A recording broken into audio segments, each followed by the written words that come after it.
सत श्री अकाल एक बार फिर तो ਤੁਹਾਡਾ स्वागत है। गौरव शुक्ला मैं हाँ ਤੁਹਾਡੇ ਨਾਲ जारी है जाम ਤੇ आवाम परेशान है क्योंकि एक पासे ਤਾਂ ਧਰਨੇ प्रदर्शन ने किसान अपनी ਮੰਗਾਂ ਨੂੰ ਲੈ ਕੇ ਧਰਨੇ प्रदर्शन कर रहे ਨੇ।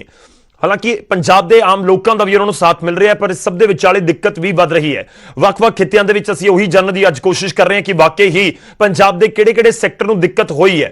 पर असीं शुरुआत करन जा रहे हैं एक वड्डी खबर दे नाल। जदों असीं साइड इफैक्ट का जिक्र करते हैं तो कई बार धरने प्रदर्शन जो लोग धरना प्रदर्शन कर रहे होंदे ने उन्हां दे उत्ते भी भारी पैंदे ने। बीजेपी की ट्रैक्टर रैली दे विच किसान की मौत हुई है। इस खबर दे नाल असीं शुरुआत कर रहे हैं। 7 लोगों के खिलाफ कतल का मामला दर्ज हो गया है। अंबाला की एक खबर है, नायब सैनी ने किसान के कतल का इल्जाम लगाया। अंबाला विच लोकतंत्र का कतल किया गया। बीजेपी एमपी कहते नजर आए ट्रैक्टरों से डंडे और पत्थर बराए गए ने। नायब सैनी ने भी कहा बीकेयू भारतीय किसान यूनियन ने बीजेपी की ट्रैक्टर रैली का विरोध किया। रैली के रतन लाल कटारिया ते नायब सैनी मौजूद सन। बीजेपी ने विरोध के पिछे कांग्रेस का हाथ दसिया। भारतीय किसान यूनियन सूबा प्रधान गुरनाम चडूनी ने उत्ते इल्जाम लगाया निर्मल सिंह चडूनी के गुंडिया ने कतल किया है। यह भी नायब सैनी के वालों कहा गया है। कुछ तस्वीरां असीं तुहानूं दिखा रहे हैं। इत्थे समझण दी जरूरत है कि वाकई ही जिस तरीके नाल इस समय अंदोलन चल रहे हैं कि उसनूं लैके सोचण दी जरूरत नहीं। घट्टो घट्ट किसान आगू ये जरूर सोचण कि जेकर नौजवान अगे हैगे ने तो जिहड़े साडे बजुर्ग ने उन्होंने असीं जरूर कहिए कि तुसीं थोड़ा जिहा घर जरूर रेस्ट करो क्योंकि 15 दिन हो चुके हैं पंजाब च वक्-वक् थावां दे उत्ते प्रदर्शन हुंदे होए। साडी यही अपील है कि दिक्कत ना होवे किसी बजुर्ग नूं, इस करके इस चीज़ का जरूर ध्यान रखा जाए। ये तस्वीरां असीं तुहानूं अंबाला दियां दिखा रहे हैं। अंबाला दे विच एक बजुर्ग पहुंचिया होया सी ते हालांकि बीजेपी कह रही है कांग्रेस का धरना प्रदर्शन सी, कांग्रेस दे वल्लों यह पूरा जिहड़ा धरना प्रदर्शन विरोध किया गया है। अंबाला दे विच बीजेपी एक रैली कढ़ रही सी जिसनूं ट्रैक्टर रैली के जरिए लोगों तक अपनी गल पहुंचाउण दा जिहड़ा जिम्मा दिता गया सी, कोशिश की जा रही सी। इस विचाले विरोध किया गया, कालियां झंडियां दिखाईयां गईयां, कुछ लोग ट्रैक्टरां दे अगे आके लेट गए। इस विचाले एक शख्स की एक बजुर्ग की हालत उत्थे विगड़ती है। जिस तरीके नाल तस्वीरां नजर आ रही ने लग रहा है कि शायद उन्होंने दिल का दौरा पिया है तो उसकी वजह के उन्होंने फौरी तौर के उत्ते कोई हथ मल रहा, कोई उन्होंने चैस्ट में मल रहा। तो कोशिश की जाती है आम तौर पर जिवें असीं देखते हैं कि जो कोई दिक्कत होगी किसी को तो हर कोई आपो अपने तरीके दे नाल पहला कोशिश करता तो उही कोशिश उत्ते की गई पर बचाया इस बजुर्ग को नहीं जा सकिया। बहुत मंदभागी गल जरूर हैगी है पर बार बार उही जिक्र कि बाकी ये साइड इफैक्ट दे विच ही गिणिया जाए कि इन्नी गर्मी भी हैगी अज के दिनों के बेशक अक्तूबर चल रहा हो पर दिन के तो धुप पूरी तिखी होंगी है तो उसकी वजह नाल किते ना किते तां दिक्कत आ रही है। तो उसनूं भी जरूर समझना होगा सानू सारिआं नूं, किसानां नूं, खास तौर पर सरकारां नूं कि किसान की कह रहे हैं, की चाह रहे हैं, वो सारा जरूर देखण। रुख करते हैं अंबाला तो मेरे सहयोगी कृष्ण बाली साडे नाल जुड़ रहे हैं। कृष्ण सब तो पहला जानना चाहांगे कि इस किसान बारे की तुहाडे कोल जानकारी है जिसकी मौत हुई?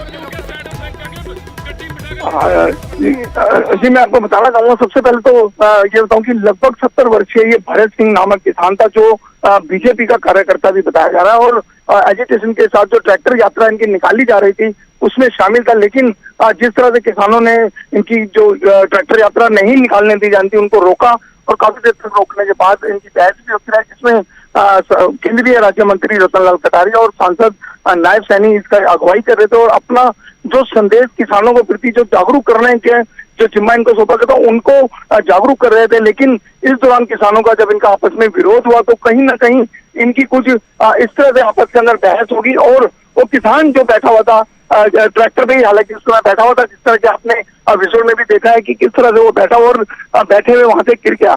लेकिन बीजेपी का यह आरोप है कि कांग्रेसी का ये धरना था और उन्होंने इसको रोका है, हमारी यात्रा को रोका है, जिसको लेकर इन्होंने धक्का मुक्की की। इसी को लेकर जो मृतक के बेटे भूपेंद्र सिंह ने शाहजहांपुर थाने के अंदर लगभग 7 लोगों के खिलाफ हत्या का मामला दर्ज करवा दिया। जी बिल्कुल, तो कतल का मामला जो दर्ज कर दिता गया 7 लोगों के खिलाफ। शुक्रिया कृष्ण, धन्यवाद साडे नाल जुड़न दे लई, इस पूरी गलबात दे लई। तो 7 लोगों के खिलाफ कतल का मामला दर्ज हो गया है जो बार बार असीं जिक्र कर रहे हैं कि यह भी एक तरीके नाल साइड इफैक्ट है। ये जरूर सानू समझना होगा कि दिक्कत ना होवे, खास तौर पर किसान लीडर इस चीज़ को समझण कि जिहड़े बजुर्ग साडे हैगे ने वो भी धरने प्रदर्शनों के शामिल तो हो रहे हैं। जिवें असीं मानसा दे विच देखिया 80 साला बजुर्ग महिला की रेलवे ट्रैक के उत्ते डिग्गण की वजह नाल मौत हो गई सी। बजुर्ग महिला सी तो सानू ये जरूर देखना तो सोचना चाहिए कि दिक्कत ना हो। बीजेपी की ट्रैक्टर रैली जो अंबाला दे विच एक दिन पहला बुधवार को कढ़ी गई उस दियां तस्वीरां असीं तुहानूं दिखा रहे हैं।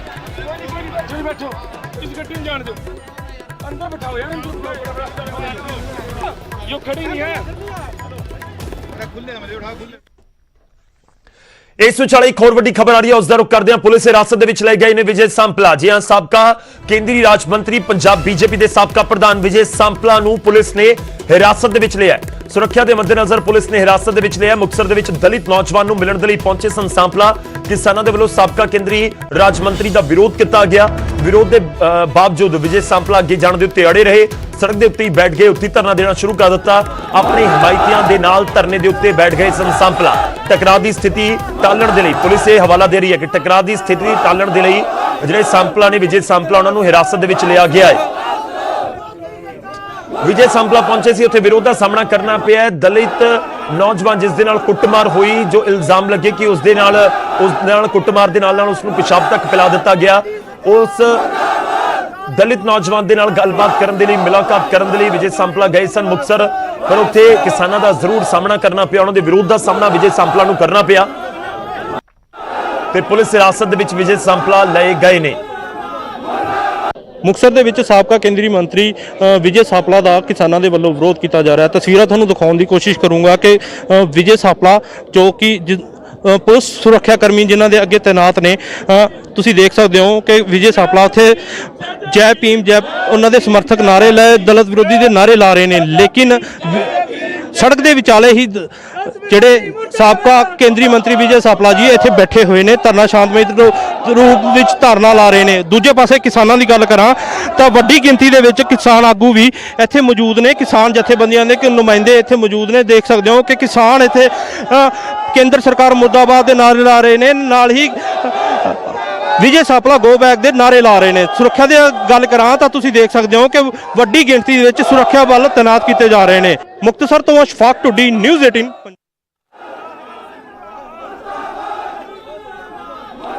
ਤੇ ਤਸਵੀਰਾਂ ਅਸੀਂ ਤੁਹਾਨੂੰ ਲਗਾਤਾਰ ਪਹੁੰਚਾ ਰਹੇ ਹਾਂ ਕਿਸ ਤਰੀਕੇ ਨਾਲ ਉੱਥੇ ਵਿਰੋਧ ਦਾ ਸਾਹਮਣਾ ਕਰਨਾ ਪਿਆ ਵਿਜੇ ਸਾਂਪਲਾ ਨੂੰ ਤੇ ਵਿਜੇ ਸਾਂਪਲਾ ਨੂੰ ਪੁਲਿਸ ਨੇ ਹਿਰਾਸਤ ਦੇ ਵਿੱਚ ਲੈ ਲਿਆ। ਪੰਜਾਬ ਬੀਜੇਪੀ ਦੇ ਸਾਬਕਾ ਪ੍ਰਧਾਨ ਨੇ, ਸਾਬਕਾ ਕੇਂਦਰੀ ਰਾਜ ਮੰਤਰੀ ਨੇ ਵਿਜੇ ਸਾਂਪਲਾ, ਪੰਜਾਬ ਬੀਜੇਪੀ ਦਾ ਇੱਕ ਵੱਡਾ ਚਿਹਰਾ। ਉਹ ਉੱਥੇ ਪਹੁੰਚੇ ਸਨ ਮੁਕਤਸਰ ਦੇ ਵਿੱਚ ਦਲਿਤ ਨੌਜਵਾਨ ਦੇ ਨਾਲ ਗੱਲਬਾਤ ਕਰਨ ਦੇ ਲਈ, ਪਰ ਸਾਂਪਲਾ ਨੂੰ ਪੁਲਿਸ ਨੇ ਹਿਰਾਸਤ ਦੇ ਵਿੱਚ ਲਿਆ। ਪੁਲਿਸ ਹਵਾਲਾ ਦੇ ਰਹੀ ਹੈ ਕਿ ਟਕਰਾਅ ਵਰਗੀ ਸਥਿਤੀ ਬਣ ਸਕਦੀ ਸੀ ਤਾਂ ਦਿੱਕਤ ਹੋ ਸਕਦੀ ਸੀ ਤੇ ਇਸ ਕਰਕੇ ਸਾਂਪਲਾ ਨੂੰ ਹਿਰਾਸਤ ਦੇ ਵਿੱਚ ਲਿਆ ਗਿਆ। ਇਹ ਵੀ ਤੁਹਾਨੂੰ ਦੱਸ ਦਈਏ ਕਿ ਇਸ ਸਮੇਂ ਜੋ ਸਾਡੇ ਕੋਲ ਜਾਣਕਾਰੀ ਹੈ, ਵਿਜੇ ਸਾਂਪਲਾ ਇਸ ਸਮੇਂ ਵੀ ਪੁਲਿਸ ਹਿਰਾਸਤ ਦੇ ਵਿੱਚ ਨੇ। ਉਹਨਾਂ ਨੂੰ ਡਿਟੇਨ ਕੀਤਾ ਗਿਆ ਹੈ ਤੇ ਪੁਲਿਸ ਆਪਣੀ ਗੱਡੀ ਦੇ ਵਿੱਚ ਬਿਠਾ ਕੇ ਉਹਨਾਂ ਨੂੰ ਲੈ ਕੇ ਗਈ ਹੈ ਤੇ ਇਹ ਵੀ ਸਾਡੇ ਕੋਲ ਜਾਣਕਾਰੀ ਹੈ ਕਿ ਫਿਲਹਾਲ ਲੈ ਕੇ ਜਾ ਰਹੀ ਹੈ, ਗੱਡੀ ਦੇ ਵਿੱਚ ਹੀ ਮੌਜੂਦ ਨੇ ਵਿਜੇ ਸਾਂਪਲਾ, ਪੁਲਿਸ ਦੀ ਗੱਡੀ 'ਚ ਮੌਜੂਦ ਨੇ। ਉਹਨਾਂ ਨੂੰ ਹਿਰਾਸਤ ਦੇ ਵਿੱਚ ਲਿਆ ਗਿਆ ਹੈ। ਅਸੀਂ ਕੋਸ਼ਿਸ਼ ਕਰ ਰਹੇ ਹਾਂ ਕਿ ਵਿਜੇ ਸਾਂਪਲਾ ਨਾਲ ਗੱਲਬਾਤ ਹੋ ਸਕੇ ਜਾਂ ਜਿਹੜੇ ਹੋਰ ਆਗੂ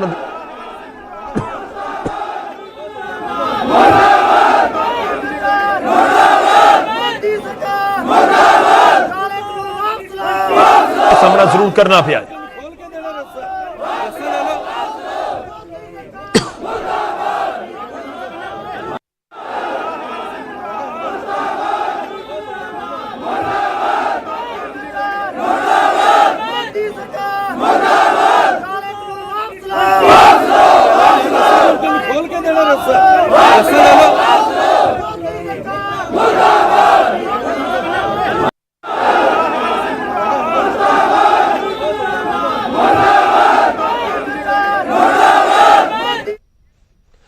ਤਾਂ ਵਿਜੇ ਸਾਂਪਲਾ ਨੂੰ ਹਿਰਾਸਤ ਦੇ ਵਿੱਚ ਲਿਆ ਗਿਆ ਤੇ ਉਸ ਤੋਂ ਬਾਅਦ ਤੁਹਾਨੂੰ ਦੱਸ ਦਈਏ ਕਿ ਫਿਲਹਾਲ ਹਿਰਾਸਤ ਦੇ ਵਿੱਚ ਨੇ ਵਿਜੇ ਸਾਂਪਲਾ।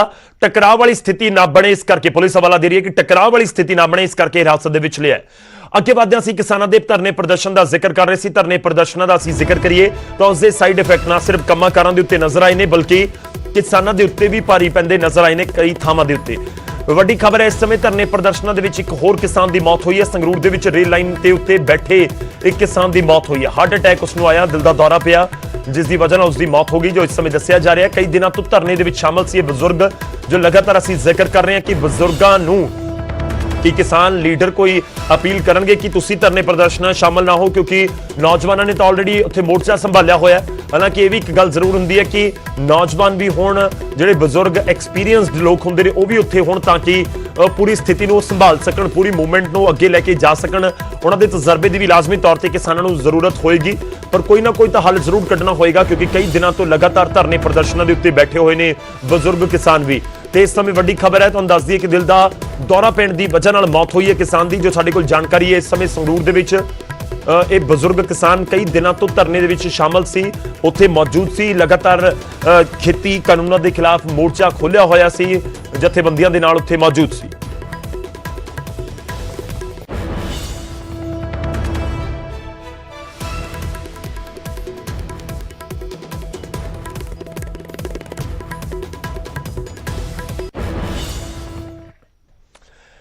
ਤਾਂ ਦਿੱਕਤ ਤਾਂ ਹੈ ਜਿਸ ਤਰੀਕੇ ਨਾਲ ਧਰਨੇ ਪ੍ਰਦਰਸ਼ਨ ਕੀਤੇ ਜਾ ਰਹੇ ਨੇ, ਖਾਸ ਤੌਰ ਤੇ ਕਿਸਾਨਾਂ ਲਈ ਵੀ। ਕੌਣ ਚਾਹੁੰਦਾ ਹੈ ਕਿ ਅਸੀਂ ਜਾ ਕੇ ਰੇਲਵੇ ਟਰੈਕ ਦੇ ਉੱਤੇ ਰਾਤ ਨੂੰ ਵੀ ਬੈਠੇ ਰਹੀਏ ਜਾਂ ਸੜਕ ਦੇ ਉੱਤੇ ਰਾਤ ਨੂੰ ਬੈਠੇ ਰਹੀਏ, ਟੋਲ ਪਲਾਜ਼ਿਆਂ ਦੇ ਉੱਤੇ ਰਾਤ ਨੂੰ ਬੈਠੇ ਰਹੀਏ?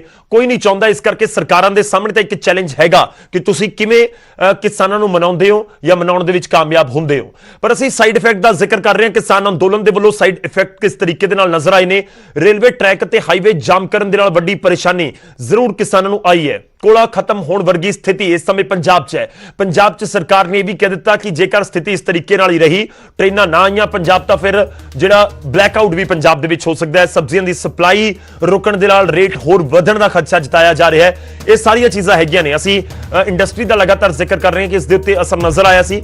ਵੱਖ-ਵੱਖ ਥਾਵਾਂ ਤੋਂ ਮੇਰੇ ਸਹਿਯੋਗੀ ਸਾਡੇ ਨਾਲ ਜੁੜ ਰਹੇ ਨੇ। ਇਸ ਸਮੇਂ ਸਾਡੇ ਨਾਲ ਰੋਪੜ ਤੋਂ ਅਵਤਾਰ ਕੰਬੋਜ ਨੇ, ਜਦਕਿ ਜਲੰਧਰ ਤੋਂ ਸਾਡੇ ਨਾਲ ਹੈਗੇ ਨੇ ਸੁਰਿੰਦਰ ਕੰਬੋਜ। ਪਹਿਲਾਂ ਮੈਂ ਰੁਕ ਕਰਦਾ ਹਾਂ ਅਵਤਾਰ ਦਾ। ਰੋਪੜ, ਅਵਤਾਰ, ਇਸ ਸਮੇਂ ਤੁਸੀਂ ਕਿੱਥੇ ਮੌਜੂਦ ਹੋ? ਕਿਸ ਤਰੀਕੇ ਦੇ ਨਾਲ ਇਫੈਕਟ ਨਜ਼ਰ ਆ ਰਿਹਾ ਹੈ? ਖਾਸ ਤੌਰ ਤੇ ਜਦੋਂ ਰੋਪੜ ਦਾ ਜ਼ਿਕਰ ਹੁੰਦਾ ਤਾਂ ਜ਼ਹਿਨ ਦੇ ਵਿੱਚ ਆਉਂਦਾ ਹੈ ਬਿਜਲੀ, ਜ਼ਹਿਨ ਦੇ ਵਿੱਚ ਆਉਂਦੇ ਨੇ ਥਰਮਲ ਪਲਾਂਟ। ਕਿ ਵਾਕਈ ਕੋਲਾ ਖਤਮ ਹੋ ਗਿਆ ਰੋਪੜ ਦੇ ਵਿੱਚ? ਇਹ ਗੱਲ ਤਾਂ ਸ਼ੁੱਕਰਵਾਰ ਨੂੰ ਕਹੀ ਜਾ ਰਹੀ ਸੀ ਕਿ 2 ਦਿਨ ਦਾ ਹੈ, ਐਤਵਾਰ ਤੱਕ ਖਤਮ, ਪਰ ਹੁਣ ਵੀਰਵਾਰ ਆ ਗਿਆ। ਅੱਜ ਦੀ ਮੌਜੂਦਾ ਸਥਿਤੀ ਕੋਲੇ ਨੂੰ ਲੈ ਕੇ ਰੋਪੜ ਦੇ ਵਿੱਚ, ਇਸ ਬਾਰੇ ਕੋਈ ਜਾਣਕਾਰੀ ਥਰਮਲ ਪਲਾਂਟ ਦੇ ਅਧਿਕਾਰੀਆਂ ਨੇ ਦਿੱਤੀ ਹੋਵੇ? ਅਵਤਾਰ जी गौरव, बिल्कुल जो खेती कानूनों ਨੂੰ लेके किसानों का लगातार अंदोलन चल रहा है, रेल रोको अंदोलन चल रहा है, इसके साइड इफेक्ट भी देखने ਦੇ ਵਿੱਚ नज़र आने लग पए ने। क्योंकि सारा कुछ जो भी वातावरण अपना पंजाब ਦੇ ਵਿੱਚ ਆਪਾਂ ਕਿਤੇ ਵੀ ਕਹੀਏ ਜੋ ਵੀ ਕੰਮਕਾਰ ਨੇ ਸਾਰੇ ਕੰਮਕਾਰ ਬਿਜਲੀ ਤੇ ਉੱਪਰ ਨਿਰਭਰ ਕਰਦੇ ਨੇ। ਤੇ ਬਿਜਲੀ ਜੋ ਪੰਜਾਬ ਦੇ ਵਿੱਚ ਮੋਸਟਲੀ ਹੈਗੀ ਕਿ ਸਰਕਾਰੀ ਅਤੇ ਜੋ ਨਿੱਜੀ ਥਰਮਲ ਪਲਾਂਟ ਨੇ ਉਹਨਾਂ ਦੇ ਵਿੱਚ ਜੋ ਉਤਪਾਦਨ ਹੁੰਦਾ ਬਿਜਲੀ ਦਾ ਉਹ ਕੋਲੇ ਦੇ ਉੱਪਰ ਨਿਰਭਰ ਹੈ। ਤੇ ਕਿਉਂਕਿ ਕਿਸਾਨਾਂ ਦੇ ਵੱਲੋਂ ਹੁਣ ਜਦੋਂ ਲਗਾਤਾਰ ਰੇਲ ਰੋਕੋ ਅੰਦੋਲਨ ਚਲਾਇਆ ਜਾ ਰਿਹਾ, ਰੇਲਾਂ ਰੋਕੀਆਂ ਹੋਈਆਂ ਨੇ, ਉਦੋਂ ਜਦੋਂ ਬਾਹਰੋਂ ਹੋਰ ਥਾਵਾਂ ਤੋਂ ਜੋ ਕੋਲਾ ਪਹੁੰਚਣਾ ਹੁੰਦਾ ਵੱਖ-ਵੱਖ ਥਰਮਲ ਪਲਾਂਟ ਦੇ ਉੱਤੇ, ਅਸੀਂ ਰੂਪਨਗਰ ਜ਼ਿਲ੍ਹੇ ਦੇ ਵਿੱਚ ਗੱਲ ਕਰੀਏ ਤਾਂ ਜੋ ਇੱਥੇ Guru Gobind Singh super thermal plant ਹੈ ਉਸ ਦੇ ਵਿੱਚ ਵੀ ਕੋਲਾ ਆਉਂਦਾ ਹੈ, ਜੋ ਟ੍ਰੇਨ ਰੇਲ ਗੱਡੀਆਂ ਦੇ ਰਾਹੀਂ ਰੇਲ ਗੱਡੀ ਦੇ ਮਾਧਿਅਮ ਨਾਲ ਆਉਣਾ ਹੁੰਦਾ ਹੈ। ਤੇ ਉਹ ਕੋਲਾ ਕਿਉਂਕਿ ਹੁਣ 21 ਦਿਨ ਤੋਂ ਲਗਭਗ ਜੋ ਟ੍ਰੇਨਾਂ ਰੱਦ ਹੋਈਆਂ ਨੇ, ਟ੍ਰੇਨਾਂ ਰੁਕੀਆਂ ਹੋਈਆਂ ਨੇ ਪੰਜਾਬ ਦੇ ਵਿੱਚ, ਜੋ 15 ਦਿਨ ਤੋਂ ਤਾਂ ਰੂਪਨਗਰ ਜ਼ਿਲ੍ਹੇ ਦੇ ਵਿੱਚ ਵੀ ਜੋ ਰੇਲ ਰੋਕੋ ਅੰਦੋਲਨ ਚੱਲ ਰਿਹਾ, ਟ੍ਰੇਨਾਂ ਰੱਦ ਨੇ ਅਤੇ ਜੋ ਕਿਸਾਨ ਨੇ ਉਹ ਰੇਲ ਪਟਰੀਆਂ ਦੇ ਉੱਤੇ ਬੈਠੇ ਹੋਏ ਨੇ। ਤੇ ਇਸ ਦੇ ਕਰਕੇ ਜੋ ਪਿਛਲੇ ਹਫ਼ਤੇ ਲਗਭਗ 5 ਦਿਨ ਪਹਿਲਾਂ ਸਰਕਾਰੀ ਜੋ ਅਧਿਕਾਰਿਕ ਸੂਤਰਾਂ ਦੇ ਵੱਲੋਂ ਕਿਹਾ ਜਾ ਰਿਹਾ ਸੀ ਕਿ ਥਰਮਲ ਪਲਾਂਟਾਂ ਦੇ ਵਿੱਚ ਕੋਲੇ ਦੀ ਘਾਟ ਹੋ ਚੁੱਕੀ ਹੈ ਕਿਉਂਕਿ ਕੋਲਾ ਪਿੱਛੋਂ ਨਹੀਂ ਆ ਰਿਹਾ ਸੀ। ਤੇ ਉਸ ਵਕਤ ਲਗਭਗ 5 ਦਿਨ ਪਹਿਲਾਂ ਕੋਲੇ ਦਾ ਸਟੇਟਸ ਜੋ ਰੂਪਨਗਰ ਦੇ ਸੁਪਰ ਥਰਮਲ ਪਲਾਂਟ ਦੇ ਵਿੱਚ ਸੀ ਉਹ ਇਹ ਸੀ ਕਿ 6 ਦਿਨ ਦਾ ਕੋਲਾ ਉਸ ਵਕਤ ਬਾਕੀ ਬਚਦਾ ਸੀ। ਪਰੰਤੂ 1 ਤਰੀਕ ਤੋਂ 1 ਅਕਤੂਬਰ ਤੋਂ ਬਾਅਦ ਲਗਾਤਾਰ ਕਿਉਂਕਿ ਡਿਮਾਂਡ ਘੱਟ ਸੀ ਬਿਜਲੀ ਦੀ, ਇਸ ਕਰਕੇ ਜੋ ਰੋਪੜ ਦਾ ਥਰਮਲ ਪਲਾਂਟ ਹੈ ਉਹ ਉਸਦੇ 4 ਯੂਨਿਟ ਲਗਾਤਾਰ ਬੰਦ ਚੱਲੇ ਆ ਰਹੇ ਨੇ, 15 ਦਿਨ ਤੋਂ ਲਗਾਤਾਰ ਬੰਦ ਨੇ। ਇਸ ਕਰਕੇ ਜੋ 6 ਦਿਨ ਦਾ ਕੋਲੇ ਦਾ ਸਟਾਕ ਸੀਗਾ ਉਹ ਉਸੇ ਤਰ੍ਹਾਂ 6 ਦਿਨ ਦਾ ਹੀ ਇਸ ਵਕਤ ਅਵੇਲੇਬਲ ਹੈਗਾ। ਪਰੰਤੂ ਆਉਣ ਵਾਲੇ ਸਮੇਂ ਦੇ ਵਿੱਚ ਕਿਉਂਕਿ ਬਿਜਲੀ ਦੀ ਮੰਗ ਬੇਸ਼ੱਕ ਘਟਦੀ ਜਾ ਰਹੀ ਹੈ, ਪਰੰਤੂ ਬਿਜਲੀ ਦੀ ਅਗਰ ਜ਼ਰੂਰਤ ਪੈਂਦੀ ਹੈ ਤਾਂ ਅਗਰ ਰੋਪੜ ਦਾ ਜੋ ਥਰਮਲ ਪਲਾਂਟ ਹੈ ਇਸ ਨੂੰ ਵੀ ਚਲਾਉਣ ਦੀ ਜ਼ਰੂਰਤ ਪੈਂਦੀ ਹੈਗੀ ਹੈ ਤਾਂ ਉਸ ਦੇ ਲਈ ਜਿਹੜੇ 4 ਯੂਨਿਟ ਨੇ ਉਹ 840 ਮੈਗਾਵਾਟ ਦੇ 4 ਯੂਨਿਟ ਇਸ ਵਕਤ Guru Gobind Singh super thermal plant ਦੇ ਵਿੱਚ ਜੋ ਕੰਮ ਕਰਨ ਵਾਲੇ ਨੇ, ਜੇਕਰ ਉਹਨਾਂ ਨੂੰ ਚਲਾਇਆ ਜਾਏਗਾ ਤਾਂ ਲਗਭਗ 6 ਦਿਨ ਦਾ, ਕਿਉਂਕਿ ਪੂਰੀ ਸਮਰੱਥਾ ਦੇ ਉੱਪਰ ਅਗਰ 4 ਯੂਨਿਟ ਚਲਾ ਦਿੱਤੇ ਜਾਣ ਤਾਂ 6 ਦਿਨ ਦਾ ਕੋਲਾ ਹੈਗਾ। ਅਗਰ ਸਮੇਂ ਦੇ ਮੁਤਾਬਕ, ਡਿਮਾਂਡ ਦੇ ਮੁਤਾਬਕ ਅਗਰ ਇਹਨਾਂ 4 ਯੂਨਿਟਾਂ ਨੂੰ ਘੱਟ ਸਮਰੱਥਾ ਦੇ ਉੱਪਰ ਚਲਾਇਆ ਜਾਂਦਾ ਹੈ ਤਾਂ ਉਹ ਕੋਲੇ ਦੀ ਜੋ ਹੈ ਖਪਤ ਹੋਰ ਘੱਟ ਸਕਦੀ ਹੈ। ਤੇ ਆਉਣ ਵਾਲੇ ਇਹ ਹੈ ਕਿ 6 ਦਿਨ ਦਾ ਕੋਲਾ 7, 8, 10 ਦਿਨ, 12 ਦਿਨ ਤੱਕ ਵੀ ਚਲਾਇਆ ਜਾ ਸਕਦਾ। ਪਰੰਤੂ ਕੁੱਲ ਮਿਲਾ ਕੇ ਸਾਰਾ ਕੁਝ ਨਿਰਭਰ ਕਰੇਗਾ ਜੋ ਅੱਜ ਕਿਸਾਨਾਂ ਦੀ ਚੰਡੀਗੜ੍ਹ ਦੇ ਵਿੱਚ ਮੀਟਿੰਗ ਚੱਲ ਰਹੀ ਹੈ, ਕਿਉਂਕਿ ਕਿਸਾਨਾਂ ਨੇ ਇਸ ਮੀਟਿੰਗ ਦੇ ਵਿੱਚ ਫੈਸਲਾ ਕਰਨਾ ਹੈ। ਬੀਤੇ ਦਿਨ ਜੋ ਦਿੱਲੀ ਦੇ ਵਿੱਚ ਕਿਸਾਨਾਂ ਦੀ ਮੀਟਿੰਗ ਕੀਤੀ ਗਈ ਸੀ ਖੇਤੀਬਾੜੀ ਅਧਿਕਾਰੀਆਂ ਦੇ ਨਾਲ, ਉਹ ਬਿਲਕੁਲ ਬੇਸਿੱਟਾ ਰਹੀ ਸੀ, ਕੋਈ ਨਤੀਜਾ ਨਹੀਂ ਨਿਕਲਿਆ ਸੀ। ਤੇ ਉਸ ਤੋਂ ਬਾਅਦ ਕਿਸਾਨਾਂ ਨੇ ਕਿਹਾ ਸੀ ਕਿ ਅੱਜ ਯਾਨੀ ਕਿ 15 ਤਰੀਕ ਨੂੰ ਜੋ ਇਸ ਵਕਤ ਚੰਡੀਗੜ੍ਹ ਦੀ ਮੀਟਿੰਗ ਚੱਲ ਰਹੀ ਹੈ ਇਸ ਦੇ ਵਿੱਚ ਸੰਘਰਸ਼ ਹੋਰ ਤਿੱਖਾ ਕਰਨ ਦੇ ਜੋ ਸੰਕੇਤ ਦਿੱਤੇ ਗਏ ਸਨ ਕਿਸਾਨਾਂ ਦੇ ਵੱਲੋਂ, ਉਹ ਅੱਜ ਨਿਰਭਰ ਕਰੇਗਾ ਇਸ ਮੀਟਿੰਗ ਤੋਂ ਬਾਅਦ ਕੀ ਕਿਸਾਨ ਇਸ ਸੰਘਰਸ਼ ਨੂੰ ਹੋਰ ਤਿੱਖਾ ਕਰਦੇ ਹਨ, ਰੇਲ ਰੋਕੋ ਅੰਦੋਲਨ ਨੂੰ ਇਸੇ ਤਰ੍ਹਾਂ ਜਾਰੀ ਰੱਖਿਆ ਜਾਂਦਾ ਹੈ, ਜਾਂ ਫਿਰ ਕਿਉਂਕਿ ਸਰਕਾਰ ਵੱਲੋਂ ਮੰਗ ਕੀਤੀ ਜਾ ਰਹੀ ਕਿ ਮਾਲ ਗੱਡੀਆਂ ਜੋ ਕੋਲੇ ਦੀ ਮਾਲ ਗੱਡੀ ਹੈ ਜਾਂ ਹੋਰ ਜੋ ਜ਼ਰੂਰੀ ਵਸਤਾਂ ਹੈ ਉਹ ਮਾਲ ਗੱਡੀਆਂ ਹਨ ਉਹਨਾਂ ਨੂੰ ਚਲਾਉਣ ਦੀ ਇਜਾਜ਼ਤ ਦਿੱਤੀ ਜਾਵੇ। ਤੇ ਜੇਕਰ ਕਿਸਾਨ ਇਜਾਜ਼ਤ ਦਿੰਦੇ ਹਨ ਤਾਂ ਕੁਝ ਸੁਖਾਮੀ ਖਬਰ ਆ ਸਕਦੀ ਹੈ, ਲੇਕਿਨ ਕਿਸਾਨਾਂ ਦੇ ਵੱਲੋਂ ਲਗਾਤਾਰ ਸੰਕੇਤ ਦਿੱਤਾ ਜਾ ਰਿਹਾ ਸੀ ਕਿ ਇਸ ਜੋ ਅੰਦੋਲਨ ਹੈ ਉਸ ਨੂੰ ਹੋਰ ਤਿੱਖਾ ਕੀਤਾ ਜਾਵੇਗਾ। ਇਸ ਕਰਕੇ ਸਾਰਾ ਕੁਝ ਬਾਕੀ ਨਿਰਭਰ ਕਰਦਾ ਅੱਜ ਦੀ ਬਿਲਕੁਲ। ਚੰਡੀਗੜ੍ਹ ਵਿਖੇ ਹੋ ਰਹੀ ਜੋ ਕਿਸਾਨਾਂ ਦੀ ਮੀਟਿੰਗ ਤੇ। ਜੀ ਗੌਰਵ, ਬਿਲਕੁਲ ਉਸ ਮੀਟਿੰਗ ਦੇ ਉੱਤੇ ਸਭ ਦੀ ਨਜ਼ਰ ਹੈ, ਸਾਡੀ ਵੀ ਨਜ਼ਰ ਹੈ, ਪਰ ਬਹੁਤ ਇੰਪੋਰਟੈਂਟ ਜਾਣਕਾਰੀ ਸਾਨੂੰ ਦਿੱਤੀ ਹੈ ਅਵਤਾਰ ਨੇ, ਸਾਡੇ ਸਹਿਯੋਗੀ ਨੇ, ਕਿ 6 ਦਿਨ ਦਾ ਦੱਸਿਆ ਜਾ ਰਿਹਾ ਕਿ ਕਰੀਬ 6 ਦਿਨ ਦਾ ਕੋਲਾ ਹੈ ਜੇਕਰ 4 ਯੂਨਿਟ ਜਿਹੜੇ ਰੋਪੜ ਥਰਮਲ ਪਲਾਂਟ ਦੇ ਹੈਗੇ ਨੇ ਉਹ ਸਾਰੇ ਚਲਾ ਦਿੱਤੇ ਜਾਣ। ਪਰ ਏਸੀ ਬੰਦ ਹੋ ਚੁੱਕੇ ਨੇ, ਤੁਹਾਨੂੰ ਪਤਾ ਹੈ ਮੌਸਮ ਦੇ ਵਿੱਚ ਬਦਲਾਅ ਹੋਇਆ, ਰਾਤ ਨੂੰ ਏਸੀ ਬਹੁਤ ਘੱਟ ਚੱਲਦੇ ਨੇ, ਬਹੁਤ ਰੇਅਰ ਲੋਕ ਚਲਾਉਂਦੇ ਨੇ, ਇਨਫੈਕਟ ਪੱਖੇ ਵੀ ਬਹੁਤ ਘੱਟ ਹੋ ਗਏ ਨੇ, ਯਾਨੀ ਕਿ ਬਿਜਲੀ ਦੀ ਜਿਹੜੀ ਖਪਤ ਹੈ ਉਹ ਤਾਂ ਘਟੀ ਹੈ ਪਿਛਲੇ ਕੁਝ ਦਿਨਾਂ ਦੇ ਵਿੱਚ। ਤੇ ਜੇਕਰ ਸਾਰੇ ਯੂਨਿਟ ਨਹੀਂ ਚਲਾਏ ਜਾਂਦੇ, ਜੇਕਰ 2 ਯੂਨਿਟ ਚਲਾਏ ਜਾਣ ਤਾਂ ਅਸੀਂ ਕੈਲਕੂਲੇਟ ਕਰਨ ਦੀ ਮੋਟਾ ਕੋਸ਼ਿਸ਼ ਕਰੀਏ ਤਾਂ 12 ਦਿਨ ਕੋਲਾ ਚੱਲ ਸਕਦਾ ਹੈ, ਜੇਕਰ ਹੋਰ ਘਟਾਏ ਜਾਣ ਤਾਂ ਹੋਰ 2-3 ਦਿਨ ਕੱਟ ਜਾਏਗਾ। ਯਾਨੀ ਤੁਸੀਂ ਕਹਿ ਸਕਦੇ ਹੋ ਕਿ ਦਿੱਕਤ ਅਗਲੇ 5-7-10 ਦਿਨ ਤਾਂ ਸ਼ਾਇਦ ਨਾ ਆਵੇ, ਪਰ ਉਸ ਤੋਂ ਬਾਅਦ ਯਾਨੀ ਕਿ ਇਸ ਮਹੀਨੇ ਦੇ ਆਖਿਰ ਤੱਕ, ਜੇਕਰ 25 ਤਰੀਕ ਤੋਂ ਬਾਅਦ ਦਾ ਅਸੀਂ ਸੋਚੀਏ ਕਿ ਦੁਸ਼ਹਿਰਾ ਤੱਕ ਟਪਾ ਲਓ ਤੁਸੀਂ 26 ਤਰੀਕ ਤੱਕ, ਪਰ ਉਸ ਤੋਂ ਬਾਅਦ ਦਿੱਕਤ ਆ ਸਕਦੀ ਹੈ ਜੇਕਰ ਸਥਿਤੀ ਇਸ ਤਰੀਕੇ ਨਾਲ ਹੀ ਬਣੀ ਰਹੀ ਹੈ। ਇਹ ਇੱਕ ਇਸ਼ੂ ਹੋ ਸਕਦਾ ਹੈ। ਮੈਂ ਰੁਕ ਕਰਦਾ ਹਾਂ, ਸਾਡੇ ਸਹਿਯੋਗੀ ਇਸ ਸਮੇਂ ਸਾਡੇ ਨਾਲ ਨੇ ਸੁਰਿੰਦਰ ਸਾਡੇ ਨਾਲ ਜੁੜੇ ਹੋਏ ਨੇ ਦਾਣਾ ਮੰਡੀ ਤੋਂ, ਜਲੰਧਰ ਤੋਂ। ਸੁਰਿੰਦਰ, ਕੀ ਕੁਝ ਤੁਹਾਡੇ ਕੋਲ ਜਾਣਕਾਰੀ, ਲਿਫਟਿੰਗ ਹੋ ਰਹੀ ਹੈ ਕਿ ਨਹੀਂ ਦਾਣਾ ਮੰਡੀ, ਅਨਾਜ ਮੰਡੀ ਦੇ ਵਿੱਚ ਇਸ ਸਮੇਂ ਕੀ ਹਾਲਾਤ ਹੈ? ਸਾਡੇ ਸਹਿਯੋਗੀ ਸਾਡੇ ਨਾਲ ਦੀਪਕ ਸਿੰਗਲਾ ਜੁੜ ਚੁੱਕੇ ਨੇ ਮੋਗਾ ਤੋਂ। ਇੱਕ ਵਾਰ ਫੇਰ ਮੈਂ ਦੀਪਕ ਦਾ ਰੁਖ ਕਰਾਂਗਾ, ਪਰ ਪਹਿਲਾਂ ਸੁਰਿੰਦਰ ਦਾ। ਸੁਰਿੰਦਰ, ਕੀ ਕੁਝ ਤੁਹਾਡੇ ਕੋਲ ਅਪਡੇਟ ਹੈ? ਜੀ ਬਿਲਕੁਲ ਗੌਰਵ, ਜਿੱਦਾਂ ਕਿ ਕਿਸਾਨਾਂ ਵੱਲੋਂ ਜਿਹੜੇ ਅੰਦੋਲਨ ਕੀਤੇ ਜਾ ਰਹੇ ਨੇ ਉਹਨਾਂ ਦਾ ਜਿਹੜੀ ਫਸਲ ਮੰਡੀ ਦੇ ਵਿੱਚ ਆਂਦੀ ਹੈ ਤੇ ਕੋਈ ਖਾਸ ਅਸਰ ਨਹੀਂ ਹੈਗਾ, ਕਿਉਂਕਿ ਮੈਂ ਦਿਖਾਣਾ ਚਾਹੁੰਦਾ ਜਿਹੜੀ ਲਿਫਟਿੰਗ ਹੈਗੀ ਆ ਜਾਂ ਸਾਫ਼ ਸਫਾਈ ਦਾ ਕੰਮ ਹੈਗਾ ਜਾਂ ਝੋਨਾ ਜਿਹੜਾ ਮੰਡੀ 'ਚ ਆ ਰਿਹਾ ਹੈਗਾ ਉਹ ਲਗਾਤਾਰ ਆ ਰਿਹਾ ਹੈਗਾ, ਸਾਫ਼ ਸਫਾਈ ਦਾ ਕੰਮ ਵੀ ਹੋ ਰਿਹਾ ਔਰ ਬਾਰਦਾਨਾ ਵੀ ਪੂਰੀ ਤਰ੍ਹਾਂ ਮੰਡੀ ਦੇ ਵਿੱਚ ਹੈਗਾ, ਬੋਰੀਆਂ ਭਰੀਆਂ ਜਾ ਰਹੀਆਂ ਔਰ ਨਾਲ ਦੀ ਨਾਲ ਲਿਫਟਿੰਗ ਦਾ ਜਿਹੜਾ ਕੰਮ ਹੈਗਾ ਉਹ ਵੀ ਲਗਾਤਾਰ ਚੱਲਦਾ ਹੈਗਾ। ਔਰ ਜਿਹੜੀ ਮੇਨ ਕਿਸਾਨਾਂ ਨੂੰ ਦਿੱਕਤ ਜਿਹੜੀ ਆ ਰਹੀ ਹੈਗੀ ਉਹ ਦਿੱਕਤ ਇਹੀ ਹੈ, ਜਿਹੜੀ ਝੋਨਾ ਲੈ ਕੇ ਫਸਲ ਜਿਹੜੀ ਲੈ ਕੇ ਮੰਡੀ ਵਿੱਚ ਆ ਰਹੇ ਹੈਗੇ ਨੇ ਕਿਸਾਨ, ਉਹਨਾਂ ਦੀ ਜਿਹੜੀ ਰਕਮ ਹੈਗੀ, ਜਿਹੜੀ ਉਹਨਾਂ ਦੀ ਪੈਸਾ ਹੈਗਾ ਆ ਉਹ ਲੇਟ ਮਿਲਦਾ ਹੈਗਾ। ਕਿਸਾਨ ਵੀਰ ਨਾਲ ਹੈਗੇ, ਉਹਨਾਂ ਨਾਲ ਗੱਲ ਕਰਨ ਦੀ ਕੋਸ਼ਿਸ਼ ਕਰਾਂਗੇ ਆਖਰਕਾਰ ਉਹਨਾਂ ਨੂੰ ਕਿਹੜੀ ਦਿੱਕਤ ਜਿਹੜੀ ਹੈਗੀ ਆ ਮੰਡੀ ਦੇ ਵਿੱਚ ਆ ਰਹੀ ਆ। ਸਤਿ ਸ਼੍ਰੀ ਅਕਾਲ ਜੀ। ਸਤਿ ਸ਼੍ਰੀ ਅਕਾਲ ਸਰ, ਤੁਸੀਂ ਫਸਲ ਲੈ ਕੇ ਆਉਂਦੇ ਹੋ ਮੰਡੀ ਦੇ ਵਿੱਚ, ਕਿਹੜੀ ਦਿੱਕਤ ਦਾ ਸਾਹਮਣਾ ਕਰਨਾ ਪੈ ਰਿਹਾ ਤੁਹਾਨੂੰ? ਸਰ ਇਸ ਟਾਈਮ ਤੇ ਚਲੋ ਪ੍ਰਮਾਤਮਾ ਦੀ ਕਿਰਪਾ ਆ, ਲਿਫਟਿੰਗ ਵੀ ਹੋਈ ਜਾਂਦੀ ਆ, ਚੁਕਾਈ ਵੀ ਹੋਈ ਜਾਂਦੀ ਆ। ਤਕਰੀਬਨ ਪੇਮੈਂਟ ਦੀ ਪ੍ਰੋਬਲਮ ਮੇਨ ਵੱਡੀ ਹੁੰਦੀ ਆ, ਉਹ ਵੀ 15 ਦਿਨ ਬਾਅਦ ਖਾਤਿਆਂ 'ਚ ਪਈ ਜਾ ਰਹੇ ਆ। ਹਾਲ ਦੀ ਘੜੀ ਤਾਂ ਕੋਈ ਇਹੋ ਜਿਹੀ ਪ੍ਰੋਬਲਮ ਨਹੀਂ, ਇਸ ਸਾਲ ਕੋਈ ਪ੍ਰੋਬਲਮ ਨਹੀਂ। ਆਉਣ ਵਾਲੇ ਟਾਈਮ ਤੇ ਦੇਖੋ ਵੀ ਕੀ ਇਹਨਾਂ ਦੀਆਂ ਪਾਲਿਸੀਆਂ ਕੀ ਕਰ ਰਹੀ ਆ, ਸਰਕਾਰਾਂ ਕੀ ਕਰ ਰਹੀਆਂ, ਇਹਦਾ ਅੱਜ ਤੇ ਪਤਾ ਲੱਗੂ ਆਉਣ ਵਾਲੇ ਸਮੇਂ। ਕਿਸਾਨ ਧਰਨਾ ਲਗਾ ਰਹੇ ਹੈਗੇ ਨੇ, ਉਥੋਂ ਫਸਲ ਜਦੋਂ ਤੁਸੀਂ ਲੈ ਕੇ ਆਉਂਦੇ ਉਦੋਂ ਕੋਈ ਦਿੱਕਤ ਆਉਂਦੀ ਹੋਵੇ? ਨਹੀਂ ਜੀ, ਕੋਈ ਸਾਨੂੰ ਫਸਲ ਮੰਡੀ ਲਿਆਉਣ ਨੂੰ ਕੋਈ ਦਿੱਕਤ ਨਹੀਂ ਇਸ ਟਾਈਮ। ਜਿਹੜਾ ਕਿਸਾਨਾਂ ਦਾ ਧਰਨਾ ਆ ਉਹ ਸ਼ਾਂਤੀਪੂਰਵਕ ਆ, ਉਹ ਕਿਸੇ ਨੂੰ ਕੋਈ ਡਿਸਟਰਬ ਨਹੀਂ ਕਰ ਰਿਹਾ।